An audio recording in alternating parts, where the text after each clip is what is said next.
जय Hind to all of you. आज हमारी कक्षा जो है इन्वायरमेंट की क्लास 2 है, ठीक है। इसमें आप सबका स्वागत है। आज हम बात करने वाले हैं जल संचयन के लिए जो जन भागीदारी है उस पर। ये विजन आईएएस के सितंबर मंथ के करंट अफेयर लिए गए। फिर हम बात करेंगे अपने सेकेंड टॉपिक पारंपरिक जल भंडारण प्रणाली जो है वो। फिर जल प्रदूषण में बात करेंगे, जैसे जल में प्रदूषण क्या होता है, बीओडी क्या होता है, सीओडी क्या होता है, जल प्रदूषण के कारण एवं प्रभाव की बात करेंगे, ब्लू ब्लू बेबी सिंड्रोम, फिर उसके जितने भी प्रदूषक हैं पदार्थ हैं उसकी बात करेंगे, ठीक है। उसके बाद फिर केंद्रीय भूजल बोर्ड, केंद्रीय जल आयोग, राष्ट्रीय जल वृत्त मानचित्र, अस्पष्ट स्थिति की अवधारणा देखेंगे, जल प्रदूषण रोकथाम अधिनियम 1974 देखेंगे। उसके बाद वायु गुणवत्ता प्रबंधन मंच जो है इसकी बात करेंगे। फिर जलवायु और स्वच्छ वायु गठबंधन इसकी बात करेंगे। उसके बाद WHO ने जो वायु गुणवत्ता के लिए जो मानक निर्देशित किए हैं उसकी बात करेंगे। और लास्ट में UNEP एक इम्पोर्टेंट्स ऑर्गेनाइजेशन से इन्वायरमेंट के लिए उसकी बात करेंगे। यानी कुल मिला के आज हम ठीक ठाक टॉपिक डिस्कस करेंगे। जैसा कि आप सबको ज्ञात होगा, मैंने पहली कक्षा में बताया था कि हम इन्वायरमेंट को क्या करने वाले हैं, इस तरीके से कवर करेंगे कि जिसमें करंट भी इंक्लूड हो जाए और उसका स्टैटिक से लिंकिंग हो जाए। बिकॉज अभी क्या हो रहा है ना, इसी तरीके से सवाल भी पूछे जा रहे हैं और जो बच्चे बना नहीं पा रहे उसकी प्रॉब्लम्स भी यही है। तो चलिए आइए हम शुरुआत करते हैं। पहला जो टॉपिक है हमारा उसमें है जल संचयन में जन भागीदारी। क्या मतलब इसका समझते हैं। देखिए एक्चुअली वो कह रहा है ना कि अभी वाटर को जमा करने के लिए अलग अलग टेक्नोलॉजी तो है, लेकिन क्या है ना कि सरकार जो है नीति तो बना रही है, पॉलिसी फ्रेम कर रही है, लेकिन वो पॉलिसी जो है ना वो जनता तक पहुंच ही नहीं पा रहा ठीक से, और आम लोग उसमें साझेदार बन भी नहीं पा रहे। और केवल सरकार अकेले चाह के ऐसा कर नहीं सकती, तो इसीलिए गुजरात सरकार ने एक जन भागीदारी के लिए एक जल संचयन के नाम से योजना शुरू करी। अब हम समझते हैं इसमें होता क्या है। एक्चुअली क्या है ना कि आप सामुदायिक भागीदारी करते हैं। मतलब क्या है कि पूरा समाज मिलके एक साथ आता है और कहता है भैया आप जल हमारे लिए इस यहाँ पे ला के संचय करो, जमा करो। सरकार कुछ फंड देगी, हेल्प करेगी टेक्नोलॉजी से, ज्ञान से, और इस जल का यूज जो है हम तब करेंगे जब हमारे पास वाटर क्राइसिस होगा। क्योंकि आपको पता है इंडिया में वाटर क्राइसिस बहुत बड़ा इशू है बहुत सारे शहरों में, उसके लिए, ठीक है। तो इसमें कहा गया कि हम जो आपके हैं 24,800 यानी कि लगभग मानिए तो 2500 के आसपास वर्षा जल संचयन केंद्र बनाएंगे। इसका मतलब है कि आप पानी कहाँ जमा करना है उसके लिए हम जगह बना कर देंगे आपको, ठीक है। तो एक तो ये बात हो गई। आगे एक्चुअली ये जो मंत्रालय है इसका ना वो जल शक्ति मंत्रालय के द्वारा शुरू किया गया, ठीक है। मंत्रालय जल शक्ति है। अब देखिए विशेषता क्या है। एक्चुअली आप जानते हैं कि इंडिया में जल को भगवान माना जाता है। तो अब जब आप लोकल लेवल पे जब किसी भी पॉलिसी को आप कल्चर से प्रमोट करते हो ना, सपोर्ट करते हो ना, उसको देते हो ना, तो जो वो पॉलिसी होती है उसके इम्प्लीमेंटेशंस में काफ़ी ज़्यादा मतलब इंटेंसिफाई हो जाता है, वो बहुत ही तीव्र उसके सफल होने की संभावना बढ़ जाती है, ठीक है। इसीलिए जल को भगवान का रूप देके बताया जा रहा है। फिर देखिए संपूर्ण समाज और समग्र सरकार की दृष्टि से समझते, जब सारा समाज और फिर सारा सरकार एक साथ मिल के जब कोई काम करेगा ना तभी कोई भी पॉलिसी का इम्प्लीमेंटेशन होगा। क्योंकि डेमोक्रेसी में क्या ना, सरकार लाख कानून बना ले रही, आम जनता उसको मानने के लिए तैयार नहीं या समझ नहीं रही है ना, उसको सही नहीं लग रहा ना, तो वो चीज़ें ठीक होगी नहीं। फिर देखिए जल संचयन में क्या ना कि अगला विशेषता ये कि आप जल संचयन में जो पॉलिसी फ्रेम कर रहे हो उसको सोशल रिस्पॉन्सिबिलिटी से कनेक्ट करना, सामाजिक दायित्व से कनेक्ट करना। और साथ ही जो सरकार जो है जल शक्ति अभियान चला रही है कैच द रेन, उसको भी ये मतलब पाने में उसके लक्ष्य को प्राप्त करने में हेल्पफुल है। फिर समझते हैं जन भागीदारी के लिए जल शक्ति मंत्रालय ने शुरू करा, गुजरात सरकार की है ये पहल, ठीक है। अब आगे बढ़ते हैं। अब इसका महत्व क्या, देखिए इसका महत्व ये ना कि एक्चुअली पहले तो हम लोगों के पास अपना हैबिट ख़राब है, जल से सेव नहीं करते हैं, मतलब वाटर को वेस्ट करने की आदत पड़ी हुई है। तो उसके लिए हमारा जो व्यवहार है ना, हमारी हैबिट जो ख़राब हो गई है उसमें चेंज आएगा। एक केस स्टडी बताते हैं आपको। जैसे बुंदेलखंड एक जगह है, वहाँ पे क्या हुआ कि पानी पंचायत नाम से या पानी सहेली ऐसा कुछ करके बनाया जाता, जिसने वाटर को काफ़ी ज़्यादा अच्छे से हार्वेस्ट करा और उससे जो है लोकल लेवल पे बहुत सारा प्रॉब्लम सोल्व हुआ पानी की क्राइसिस का, वाटर क्राइसिस का, ठीक है। अब समझिए क्या है इसका एक महत्व ये भी, एक तो आपका हैबिट चेंज हो जाएगा, वाटर आप सेव करने के लिए सीखोगे। और कलेक्टिवली है तो जाहिर सी बात है कुछ फ़ायदा ही होगा, लोग एक साथ मिलकर करेंगे तो एक पे ज़्यादा भार आएगा नहीं। दूसरा, जो लोकल लेवल पे लोगों के पास नॉलेज होते हैं, बहुत सारे लोकल लोगों में ठीक ठाक नॉलेज होता है कि ये वाटर को कैसे हार्वेस्ट करना है। जैसे अब मान लीजिए हम बाहर से इंजीनियर लेकर गए इस गाँव में कि भैया आप यहाँ पे बताइए कैसे पानी हार्वेस्ट करना है।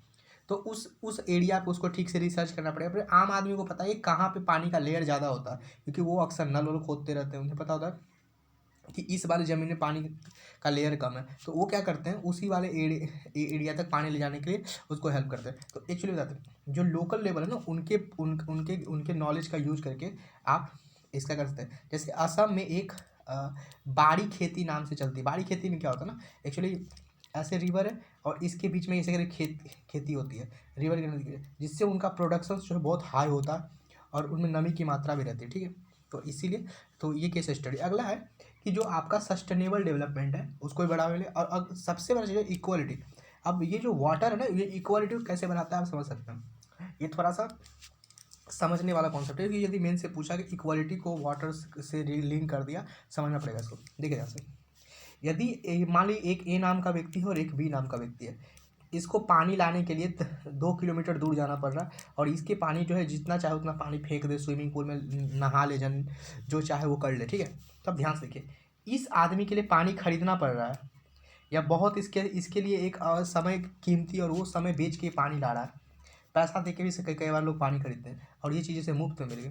तो ये असमानता है ना। अब आप एक देश में रह रहे हो, संसाधन का तो ये क्या कहता है ना, आपको कायदे से संसाधन का इक्वल डिस्ट्रीब्यूशन सुनिश्चित करना चाहिए। पर यदि परमात्मा ने, मान लीजिए प्रकृति ने हमें इक्वल नहीं दिया कहीं, तो सरकार की जिम्मेवारी है ना भैया कि जो अधिक के वाला क्षेत्र है या जहाँ ज़्यादा है वहाँ से कम वाले क्षेत्र की तरफ लिंक करें। नहीं तो आप लिंक नहीं करेंगे तो ये कैसे हो सकता है कि भाई आप लिंक करेंगे नहीं तो लिंक नहीं करेंगे तो ये तो वही होगा ना कि भाई यहाँ से लोग समानता का अधिकार नहीं है उनके पास। संसाधन का जो दोहन है, एक तरफ ज़्यादा लोग संसाधन संपन्न है और एक तरफ लोग संसाधन की पॉवर्टी क्राइसिस झेलेंगे, है ना। तो यही प्रॉब्लम है, ये बहुत बड़ा डिस्क्रिमिनेशन जनरेट करता है। ठीक है, अब आगे बढ़ते हैं। अगला देखिए, यदि आपको जन भागीदारी से सॉल्व करना है वाटर क्राइसिस को जल संचयन नीति के माध्यम से, तो अब बताइए आपको प्रॉब्लम्स तो है। पहला पहला प्रॉब्लम्स ये है कि आप जिस आम आदमी को लेके जा रहे हो कि भैया मेरे को काम करके दो, या आपको जिसकी हेल्प चाहिए उसके पास सीमित जानकारी है, उसके जो नॉलेज है ना लिमिटेड है, बहुत नॉलेज नहीं रखते हैं वो इस चीज़ों के, और ना वो एक्सपर्ट है कोई इन कामों के। आप साइंस में एक्सपर्ट हो, आपको पता है कि वाटर का लेयर ऐसे मापा जाता है, ये टेक्नोलॉजीज है, आपके पास पैसे हैं। उन्हें नहीं पता, वो गाँव के लोग हैं, उन्हें बस उतना ही पता है जितना वो उन्होंने देख के या आप अपने एडाप्टेशंस के दौरान सीखा होगा। ठीक है, तो एक ये प्रॉब्लम है। अब नीतिगत प्रक्रिया, अब दोनों चीज़ एक साथ समझते हैं। एक्चुअली गवर्नमेंट प्रोसेस तो टफ रख रही है, प्रोसेस है, कानून है। अब जाहिर सी बात है जहाँ पे पैसा खर्च होगा वहाँ पे सरकार मॉनिटरिंग ठीक ठाक करेगी। ठीक है, अच्छी। और फिर आम आदमी को आप कहते हो कि भैया आप आके हेल्प करो। अब दोनों के बीच में इंटरलिंकिंग बैठाने के लिए कई लोग रिस्क लेने के लिए तैयार नहीं होंगे, सोचेंगे कि क्या पता कल के डेट में फंस जाए। तो एक तो उनकी नॉलेज की कमी है। ठीक है, आप जो प्रक्रिया भी टाइट रखे हुए कई जगह पे जाके, ये प्रक्रिया है, ये कानून है आपके, ऐसे तरह तरह के, जिससे क्या होता है आम आदमी का जुड़ाव नहीं हो पा रहा सरकार के पॉलिसी के साथ। तो ये समस्या आ रही है। अगली बात जो है ये है औपचारिक भागीदारी की। औपचारिक भागीदारी क्या मतलब है, एक्चुअली जो लोग पढ़े लिखे हैं, या आप कहते हो कि आप ऐसे एक लाओ इस पे भरो, फॉर्म भरो, ये वो, ये भी एक प्रॉब्लम है एक। और इसी कारण सीमित जुड़ाव है। मतलब जो आप मान लीजिए 10 लाख लोग रहते हैं एक जगह पे, आप गए और बोले जन भागीदारी हमको चाहिए, आप वाटर सेव करना, इसमें से केवल मुश्किल से 2000 लोग निकल के आ रहे हैं, बाकी लोग आना ही नहीं चाह रहे। या 10,000 तक चलो आ रहे हैं, बाकी लोग क्यों नहीं आ रहे हैं? इसलिए नहीं आ रहे ना क्योंकि आप एक तो लोगों के अंदर अवेयरनेस नहीं है, उनको पता नहीं कि इससे उनके कितने बड़े प्रॉब्लम सॉल्व होंगे। पॉइंट नंबर 3, आपने प्रोसेस को इतना टफ रखा है कि आ भी नहीं पा रहे वो लोग। ठीक है, और फिर जो आपकी पॉलिसी है वो ग्राउंड लेवल पे इम्प्लीमेंट करने से पहले पीपल से कनेक्ट तो होनी चाहिए ना, पीपल्स को अवेयरनेस तो देनी चाहिए ना। आप वो दे नहीं रहे हो, आप केवल ऑफिस में बैठ के पॉलिसियाँ बना रहे हो और फिर आप अपेक्षा रख रहे हो कि एक बार में आपकी पॉलिसी इम्प्लीमेंट हो जाए और लोग मान लें, तो ऐसे नहीं होगी। ठीक है, तो ये प्रॉब्लम थी। अब हम समझते हैं कुछ सरकारी पहल भी चल रही है, जैसे जल जीवन मिशन चल रहा है। ठीक है, और प्रधानमंत्री कृषि सिंचाई योजना। अब समझते हैं जो ये प्रधानमंत्री कृषि सिंचाई योजना चल रही है ना, इसके इसके तहत जो 4 फैक्टर है। पहला, हर खेत को पानी मिलेगा भैया, प्रधानमंत्री कृषि सिंचाई, प्रधानमंत्री जी अपने मोदी जी कहते हैं कि भैया आपको कृषि जो में सिंचाई के लिए हम हर खेत को पानी देंगे और वाटर शेड का विकास करें। वाटर शेड मतलब नलकूप दे देंगे, कुछ कुआं बना देंगे, ऐसा चीज। प्रति बूंद अधिक फसल, यानी हर एक बूंद बूंद आप डालोगे तो आपको ज़्यादा फसल होगा, यानी इसीलिए आपने देखा वाटर ड्रॉपलेट टेक्नोलॉजी होती है, ड्रिप्स इरिगेशन सिस्टम होते हैं, ड्रिप्स इरिगेशन सिस्टम, वो तमाम चीज़ें होती है। ठीक है, और हाँ ठीक है। अब आइए, अब देखिए कुछ उदाहरण देते हैं। जैसे एक नीरू चेट्टू नाम का एक आंध्र प्रदेश का गांव है, ठीक है, वहाँ पे जो है काफ़ी अच्छा तरीके से ये काम चल रहा है। अगला मिशन काकतई जो तेलंगाना में चल रहा है। जल ही जीवन मिशन है, हरियाणा में चल रहा है। जल जीवन हरियाली बिहार में चल रहा है। अब कुछ पारंपरिक जल भंडारण की टेक्नोलॉजी है जो समझते हैं। जैसे जल मंदिर आपका गुजरात में बना हुआ, ये खत्ती हिमाचल प्रदेश, आबू नागालैंड, ऐसे कुछ, ठीक है, जोहर, या देख लीजिएगा नोट्स में। अब चलिए अगला टॉपिक देखते हैं, जल प्रदूषण के बारे में। मैंने पिछले क्लास में भी ठीक ठाक से बताया था आपको प्रदूषण क्या होता है। मैंने पिछले प्रदूषण में वायु प्रदूषण पे काफ़ी डिस्कस करा था। अब मैं फिर यहाँ पे जल प्रदूषण कर रहा हूँ। प्रदूषण मतलब कोई भी अवांछित पदार्थ, अनवांटेड मटेरियल आपके इन्वायरमेंट में आके मिल जाए तो हम कहेंगे कि वो प्रदूषण से, ठीक है। अब एक मिनट के लिए आप बात समझिए। यदि आपको जल में यदि आपको क्या कहता है, जल में प्रदूषण का भार मापना है तो कैसे मापेंगे, पहला पॉइंट। अब जल प्रदूषण तो समझिए, अब इसको निकालने का तरीका है। पहला एक है, एक को बोलते हैं डिजॉल्व ऑक्सीजन, DO, ठीक है। कह रहा है कि इसमें ऑक्सीजन का स्तर बताया था। कहता है कि यदि मान लीजिए आप 1 लीटर, ध्यान समझिए, यदि आप 1 लीटर पानी लीजिए और उसमें से ऑक्सीजन नापिए, यदि 8 मिलीग्राम से कम हो गया तो वो दूषित पानी माना जाएगा, और यदि 4 मिलीग्राम से कम हो गया आपका डिजॉल्व ऑक्सीजन, घुलित ऑक्सीजन, तो अत्यधिक प्रदूषित माना जाएगा, ठीक है। 8 और 4 का फर्क है, देखिए। अगला BOD, ठीक है। अब समझते क्या होता है BOD का, ठीक से समझते हैं। इस पर सवाल पूछेगा क्योंकि देखिए BOD मतलब बायोलॉजिकल ऑक्सीजन डिमांड। देखिए जैसे मान लिया जाए आपके पानी के अंदर कोई पॉल्यूटेंट्स मौजूद है, ठीक है, और उसको ख़त्म करने के लिए जो अंदर बैठे हुए सूक्ष्म जीव हैं, जो माइक्रो ऑर्गेनिजम्स हैं, उनको उनको ऑक्सीजन चाहिए, ठीक है। तो वो क्या करते हैं, मान लीजिए ऑक्सीजन यूज करते हैं, और इसके कारण क्या होता है, जो वहाँ पे और छोटे छोटे जीव है, जो और सारे एक्वाटिक एनिमल्स है, जलीय जीव है, उनके लिए ऑक्सीजन घट जाता है, ठीक है। तो यही सूक्ष्म जीवों द्वारा जो उपभोग किए जाने वाले ऑक्सीजन की मात्रा है, उसी को BOD बोलते हैं, ठीक है। अब समझते आगे।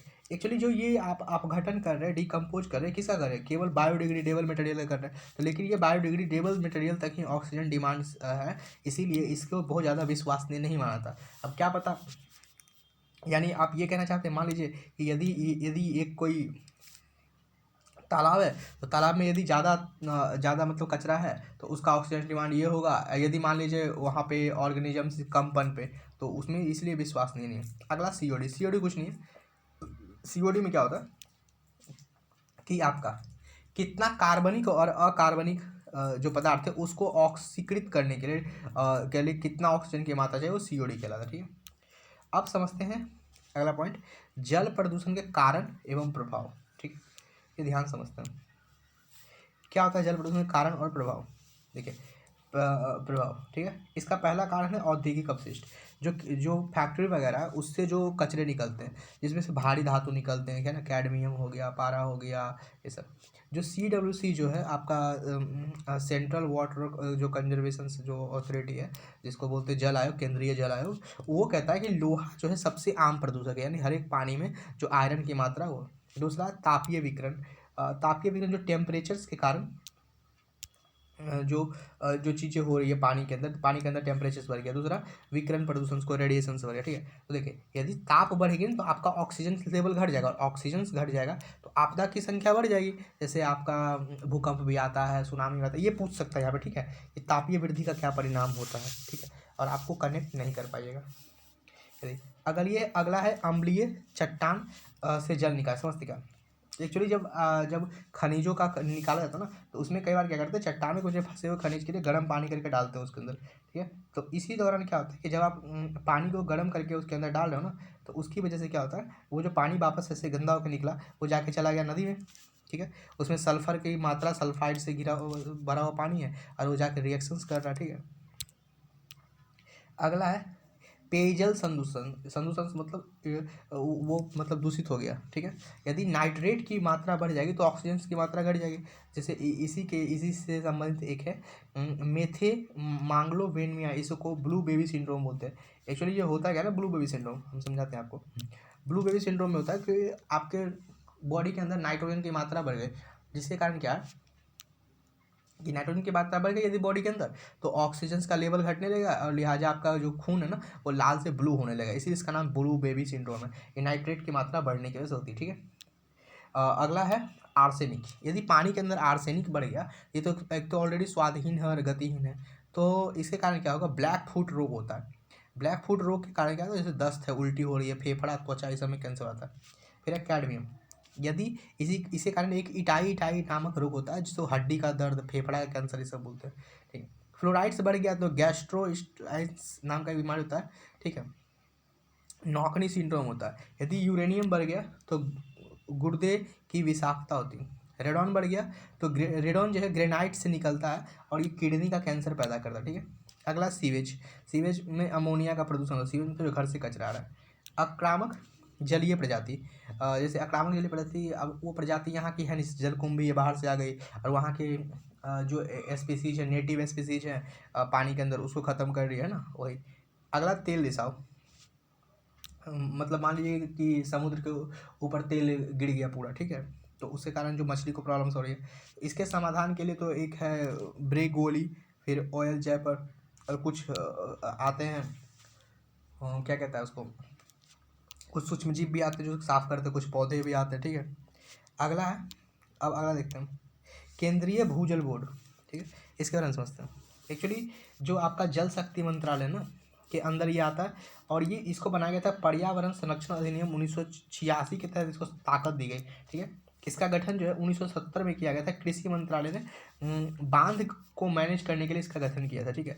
ये इस कार्य क्या करता है, केंद्रीय भूजल बोर्ड एक्चुअली ये दंडात्मक कार्य भी करता है, निर्देश देता है, दिशा निर्देश देता है, कोई पॉलिसी फ्रेम करता है, और नदी से रिलेटेड हो, बांध के से रिलेटेड हो या फ्लड से रिलेटेड हो, इससे जो कोई प्रॉब्लम्स आ रही है तो सरकार को सलाह देता है और एक्शंस भी लेते हैं। ये दंड देने का अधिकार रखता है, यानी कि जैसे कोई, हाँ, ये संकाय वैज्ञानिक निकाय, इसका क्या मतलब समझते हैं। एक्चुअली इसके अंदर ना बहुत सारे साइंटिस्ट वगैरह होते हैं जो काम ठीक से करते हैं, ठीक है।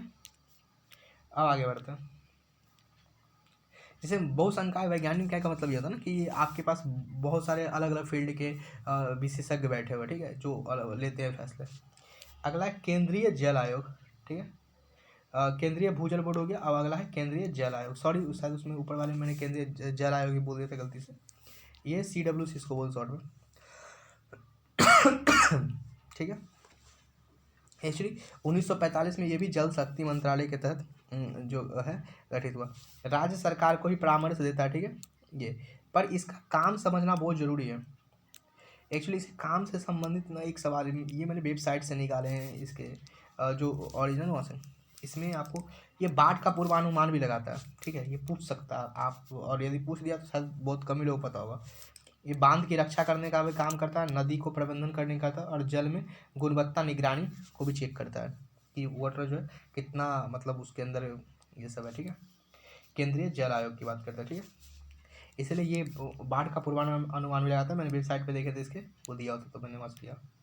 आगे देखते हैं राष्ट्रीय जल वृत्त मानचित्रण। एक्चुअली ये क्या समझते हैं, एक्चुअली ये इसमें क्या किया गया कि जैसे ये कंट्री है, इसमें कहाँ कहाँ पे वाटर्स की क्या क्या प्रॉब्लम्स है उसको मैप पे डिनोट किया गया, ठीक है, और उसको सरकार के सामने प्रस्तुत किया गया। ये जल संसाधन विभाग के तहत है, केंद्रीय क्षेत्र की योजना है। CWC इसका कार्यान्वित कर रहा है। केंद्रीय जल आयोग इसको मतलब इसका कंट्रोलिंग कर रहा है और उसको संचालित कर रहा है। इसका पर्पस है कि आपका जो भूजल है उसको प्रबंधन करो, मैनेज करो, ठीक है। अगला देखिए स्पंज सिटी का उदाहरण। स्पंज सिटी तो जानते होंगे बहुत फेमस है, तभी समझ सकते हैं। स्पंज सिटी में क्या होता है ना, जैसे मान लीजिए ये एक शहर है, ठीक है, इसको इस तरीके से डेवलप कीजिए स्पंज मॉडल पे, ताकि पानी जो है नीचे जाकर स्टोर हो सके और ज़रूरत पड़ने पे हम इसे वापस निकालें, चाहे ग्राउंड वाटर के थ्रू निकालें, नलकूप कुआँ खोद के निकालें, जैसे निकालें। इसमें वाटर का रिचार्ज भी होता है और ये अस्थायी रूप से उपभोग करने के लिए होता है और पानी को स्टोर भी करता है, ठीक है। ये प्री मेमोरियल, ये पारगम प्रणाली पे काम करता है और ये इससे पानी ना मिट्टी के से फिल्टर होकर चला जाता है, ठीक है, और पानी को निकालने की अनुमति होती है। कब? जब फिर से पानी का दिक्कत आ जाए, ठीक है। ये वाटर ये दो तरफा काम करता है, एक तो आपको फ्लड से बचा रहा है और दूसरा आपको पानी को सेव करके आपको दे रहा है।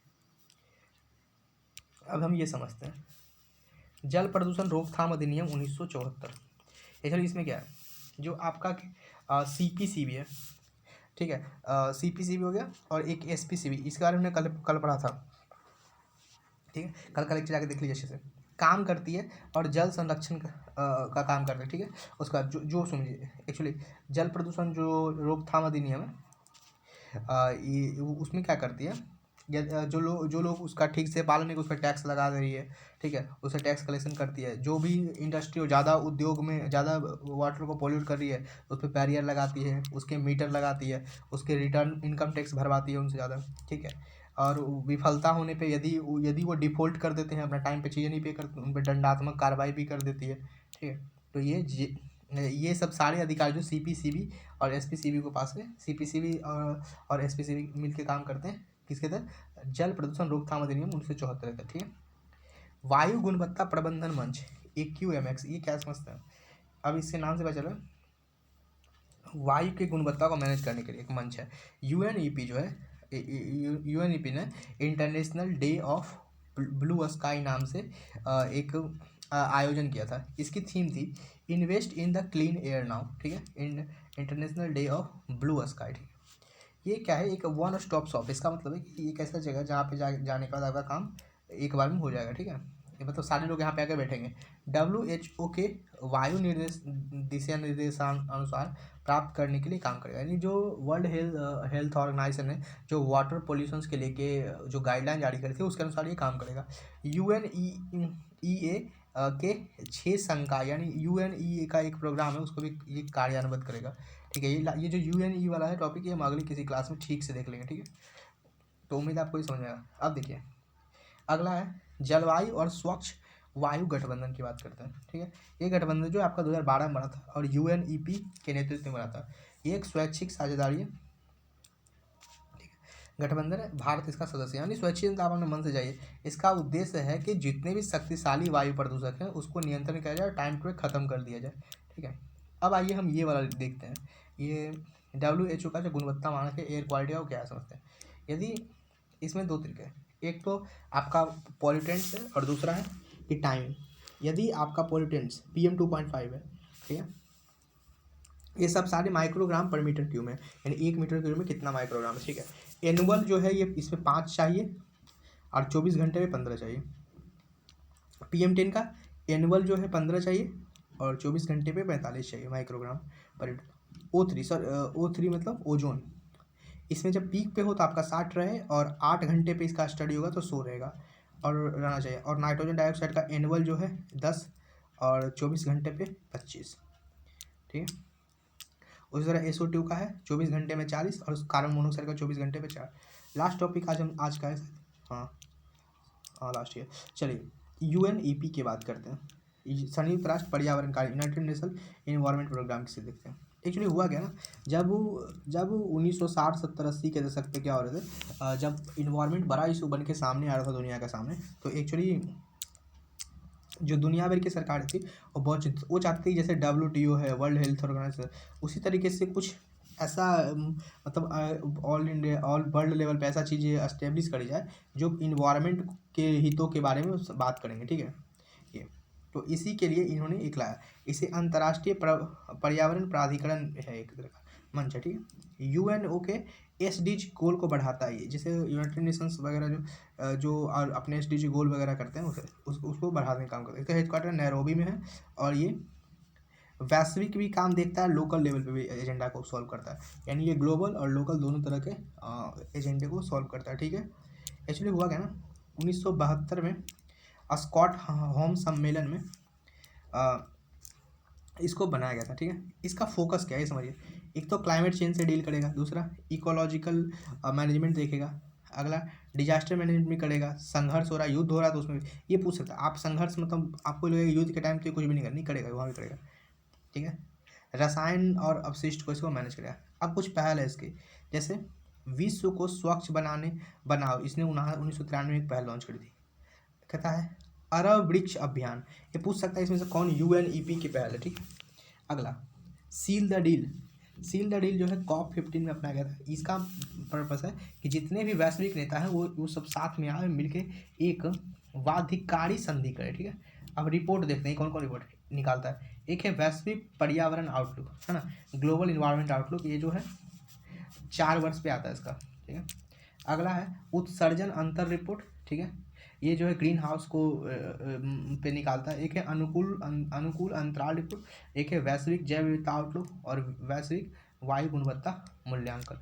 ये कुछ रिपोर्ट्स हैं, इसको देख लीजिएगा, ठीक है। उम्मीद है आपको समझ में ही आ गया। कुछ सुझाव हो आप अपनी तरफ से दीजिए। एक्चुअली इसमें क्या है ना कि मैं करंट अफेयर्स के मुद्दे और बेसिक्स दोनों को कनेक्ट करके ये चीज़ें ला रहा हूँ। फिर मैं आंसर्स राइटिंग वगैरह हो गया या क्वेश्चन प्रैक्टिस हो गया, उस दोनों की चीज़ें भी लेके आऊँगा। बाकी आपके पास कुछ सुझाव है बेहतरीन तो आप ज़रूर दीजिए। PDF आपको हमारे टेलीग्राम चैनल पर प्राप्त हो जाएंगे। टेलीग्राम चैनल का लिंक जो है मैं डिस्क्रिप्शन में दे दूँगा, वहाँ से आप ज्वाइन कर लीजिए और PDF लेके फिर वापस से पढ़िए। एक्चुअली आपको मैगजीन्स पढ़ने का मैं पहले भी कल बता चुका हूँ मैं क्या क्या चीज़ कवर करने वाला हूँ, आज तो फिर से डिस्कस करता हूँ। एक तो मैं आपका विजन का magazine, PIV, Indian Express, the Hindu plus, down to earth और एक योजना और कुरुक्षेत्र, इतनी की मैं इन्वायरमेंट में नोट्स बना के आपको दूंगा, अच्छे से समझा भी दूंगा। ज़रूरत पड़ने पे और अच्छे से किसी यदि आपने किसी खास टॉपिक्स का रिक्वेस्ट करा तो उसे भी बना के दूंगा। इसीलिए आप सबसे उम्मीद है कि थोड़ा ठीक से पढ़िए, क्योंकि इस बार एग्ज़ाम जो आपके आने वाले हैं वहाँ पे इन्वायरमेंट के क्वेश्चन जो हैं एक तो ऐसे ही बन नहीं रहे आजकल किसी एक बुक से, और कितना ही पढ़ के जा रहे हैं वहाँ और भी दिक्कत हो रही है। तो उसको डील करने के लिए मैंने इन्वायरमेंट चैप्टर जो सब्जेक्ट उठे उसे उठाया, इसलिए ताकि कि आप लोगों को प्रॉब्लम्स का सामना ना करना पड़े परीक्षा में। तो ये तभी संभव है जब आप लेक्चर्स को रेगुलर फॉलो करेंगे। हाँ, छोटी मोटी मिस्टेक्स हो तो आप हमें ज़रूर सुझाएं, हम अगली बार जाएंगे तो उसे सुधार लेंगे नेक्स्ट क्लास में। थैंक यू, धन्यवाद वीडियो देखने के लिए।